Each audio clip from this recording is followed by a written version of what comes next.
Belanda terlibat perang selama 80 tahun oleh bekas tuannya, yaitu Spanyol.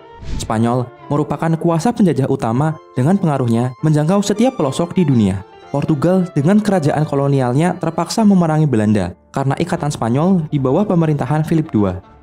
Belanda memiliki armada laut sehingga dapat melarikan diri dari Spanyol dan Portugal. Belanda yang menyadari kekuatannya menggunakan strategi menyerang harta benda musuh-musuhnya di luar negeri. Belanda mengalihkan fokus dari perang Eropa dengan berlayar ke Kepulauan Indonesia. Baik Spanyol maupun Portugal telah menguasai Selat Malaka dan Filipina. Perdagangan rempah-rempah yang terjadi di Indonesia sangat menarik perhatian pedagang Belanda. Ekspedisi pertama Belanda di Indonesia dipimpin oleh Cornelis de Houtman. Houtman menghabiskan 2 tahun di Lisbon, sebuah ibu kota Eropa perdagangan rempah pada masa itu. Ia mempelajari Indonesia dan kemungkinan untuk prospek perdagangan. Setelah menggali informasi, ia membentuk serikat perdagangan dan mulai berlayar pada tahun 1595, menuruni pantai Afrika di sepanjang Tanjung Harapan dan melalui Selat Sunda.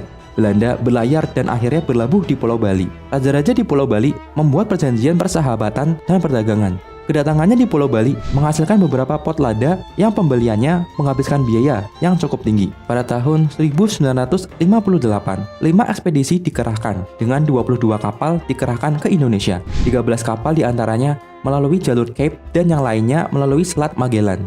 Kapten salah satu kapal yang berlayar melalui jalur Cape menjadi orang Belanda pertama yang berjaya karena berkeliling dunia.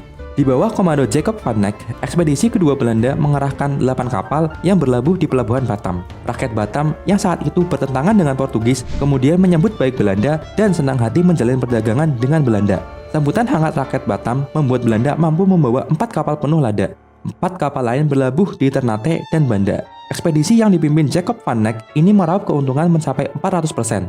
Pada tahun 1600, misi perdagangan di bawah komando Stephen van der Huygen membuat perjanjian dengan penguasa Ambon. Belanda diizinkan mendirikan apa saja yang bisa disebut dengan Benteng Kastil van Veer dan dijanjikan pengiriman produk pakaian yang diproduksi di Pulau Ambon. Perjanjian Belanda dengan pribumi ini menjadikan tanda-tanda awal penjajahan Belanda di Indonesia. Perdagangan yang menguntungkan tentunya memiliki aturan. Harga-harga meningkat karena adanya persaingan antar pedagang.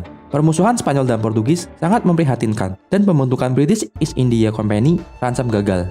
Membuat Belanda berpikir untuk membuat perusahaan Hindia Belanda yang bertujuan untuk memperluas jaringan perdagangan Belanda atau dengan nama yang sering disebut dengan VOC. Belanda akhirnya mendapatkan supremasi perdagangan Asia.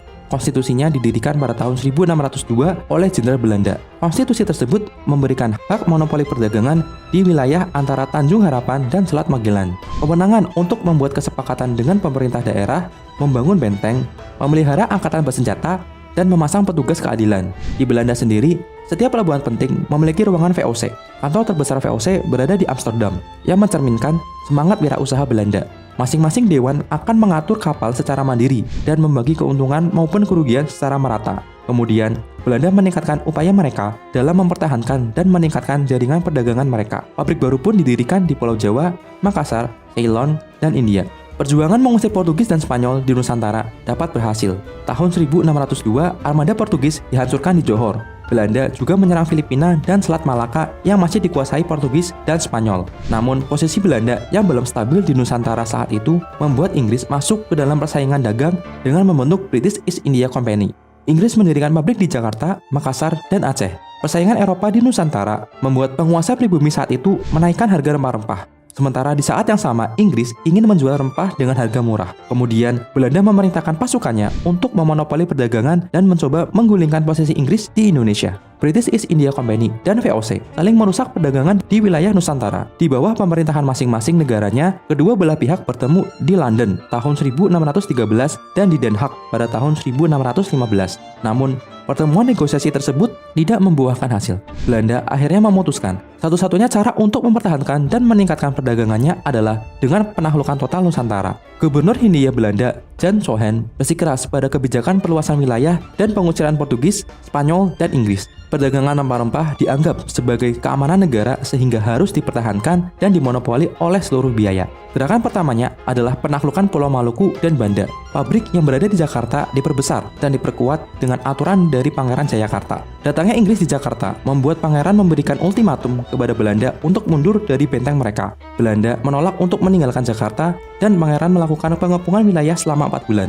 Jack Cohen, kemudian meminta bantuan pasukan di Maluku untuk melawan pasukan pengepungan serta menyerang Jakarta hingga rata dengan tanah. Kemudian Belanda membuat kota baru untuk VOC, yaitu Batavia. Inggris telah kalah melawan Belanda saat itu dan pergi dari Jakarta.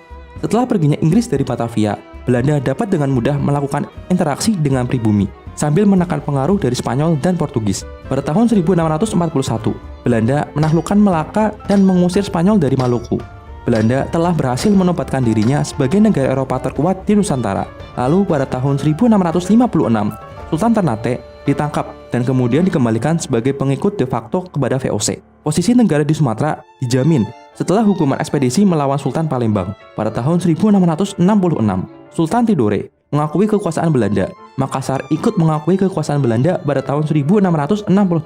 Posisi Belanda di Jawa semakin kuat setelah penangkapan Sultan Banten pada tahun 1682 dan pada tahun 1684 terjadi perang saudara di Kerajaan Mataram. Pada abad 17, VOC merupakan penguasa Indonesia terkuat dan dalam posisi jaya. Tetapi posisi tersebut tidak dapat berlangsung lama karena berkurangnya keuntungan Belanda akibat menghalau serangan-serangan dari Inggris. VOC mengalami penurunan yang tajam dan terancam bangkrut karena perang keempatnya dengan Inggris. Setelah penaklukan tanah Belanda oleh Prancis pada tahun 1795, akhirnya VOC dinasionalisasi dan dibubarkan pada tahun 1799. Meskipun VOC telah bubar, mereka masih bertahan di Indonesia hingga abad 19, namun harus tunduk pada Jepang hingga akhirnya pergi dari Indonesia. Jepang menjajah Indonesia pada Perang Dunia Kedua dan berhasil memerdekakan diri pada 17 Agustus 1945. Belanda baru mengakui kemerdekaan Indonesia pada tahun 1949.